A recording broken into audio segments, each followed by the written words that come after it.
Hati kita adalah medan utama perjumpaan kita dengan Tuhan.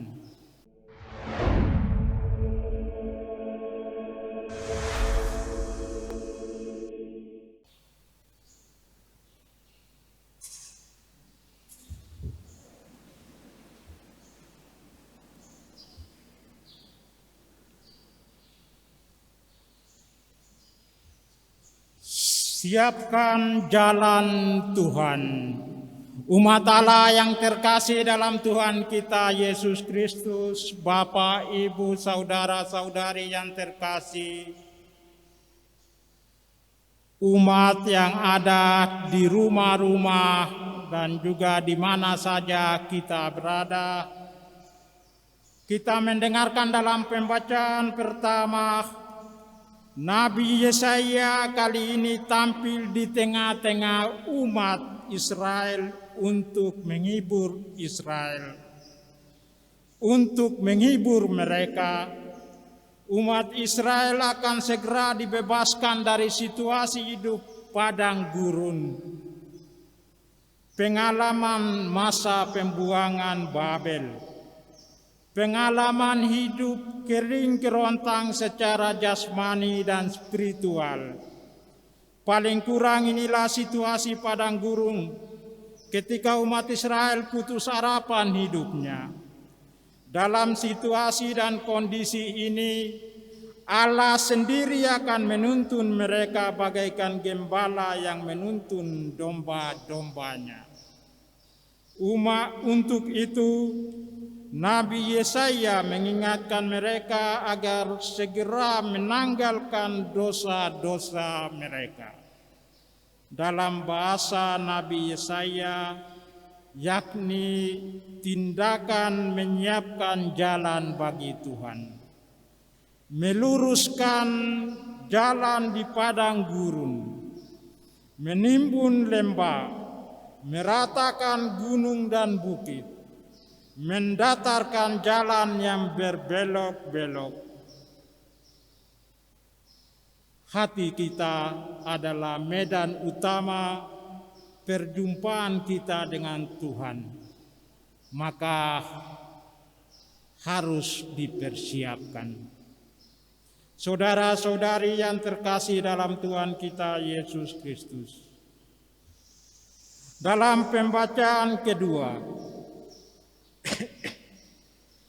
dari surat kedua Rasul Petrus, ia mengatakan bahwa Tuhan memberi waktu kepada kita untuk bertobat. Ia menyerukan hal ini atas dasar semangat kita, atas dasar orang Kristen yang selalu memiliki pengharapan akan kedatangan Tuhan. Tetapi sikap dasar Kristiani ini haruslah dibarengi dengan kerendahan hati di hadapan Tuhan melalui sikap tobat kita. Dalam konteks ini, saudara-saudari, Rasul Petrus menyebutnya dengan istilah langit dan bumi yang baru sebagai satu simbol transformasi spiritual kita umat Kristiani. Langit dan bumi yang baru adalah sebuah ganjaran dari proses panjang perjalanan kembalinya manusia kepada Tuhan, berdamai dengan Tuhan, kata Rasul Petrus. Inilah tanda nyata bahwa hari Tuhan sudah datang di hadapan kita umatnya. Saudara-saudari yang terkasih dalam Tuhan kita Yesus Kristus. Dalam Injil hari Minggu kedua Advent ini, penginjil Markus menggambarkan kepada kita tentang permulaan Injil, tentang Yesus Kristus anak Allah.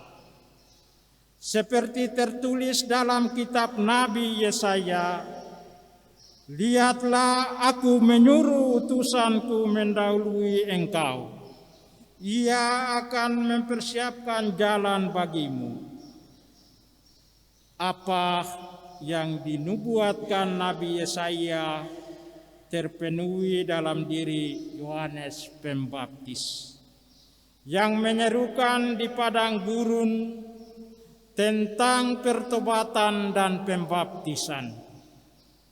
Pada zaman Mesias, kedatangan Tuhan Yesus seringkali tidak terlepas dengan dunia padang gurun. Dalam nubuat Nabi Yesaya dan juga Yohanes Pembaptis akrab dengan istilah ini, padang gurun. Nah, apa itu padang gurun? Saudara-saudari yang terkasih, padang gurun adalah tempat, padang gurun adalah wilayah atau juga representasi dari situasi sosial politik bangsa Israel pada umumnya, dan secara khusus dalam situasi padang gurunnya orang Yudea dan Yerusalem dalam bacaan Injil hari ini. Melalui kondisi hidup mereka, Yohanes Pembaptis datang mempersiapkan jalan Tuhan. Yang terjadi adalah bahwa orang-orang Yudea dan Yerusalem datang kepadanya di Sungai Yordan dan mereka dibaptis. Inilah bentuk konkret tanggapan umat Allah tentang kedatangan Tuhan. Sungai Yordan menjadi tanda pengingat abadi pertemuan umat Allah dengan Tuhan. Pembaptisan sebagai anugerah kekal dan terindah dalam hidup kita. Ia berjanji kepada mereka bahwa sesudah aku akan datang Ia yang lebih berkuasa daripadaku. Membungkuk dan membuka tali kasutnya pun aku tidak layak. Aku membaptis kamu dengan air, tetapi Ia akan membaptis kamu dengan Roh Kudus. Yang Ia maksudkan adalah Yesus Kristus. Sikap ketidaklayakan dan ketidakpantasan kita di hadapan Tuhan adalah jalan yang kita siapkan untuk Tuhan datang.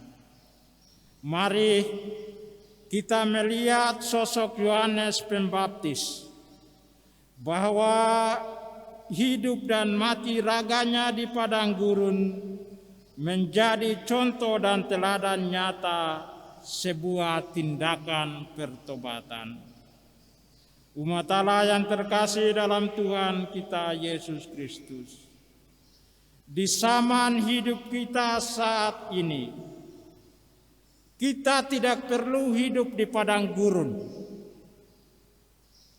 Kita tidak perlu memakai jubah bulu unta dan ikat pinggang kulit, dan kita pun tidak perlu makan belalang dan madu hutan. Kalau demikian, apa yang kita perlukan untuk mempersiapkan kedatangan Tuhan?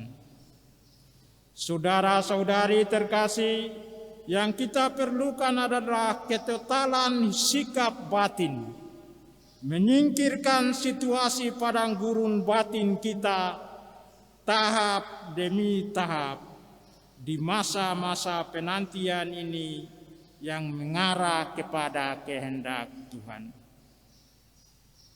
Mempersiapkan hati dan budi kita secara total untuk memberikan ruang dan tempat bagi Tuhan yang sedang datang, sehingga padang gurun itu menjadi padang yang subur, hijau, pandang, sungguh indah dan bisa dipandang oleh mata Tuhan.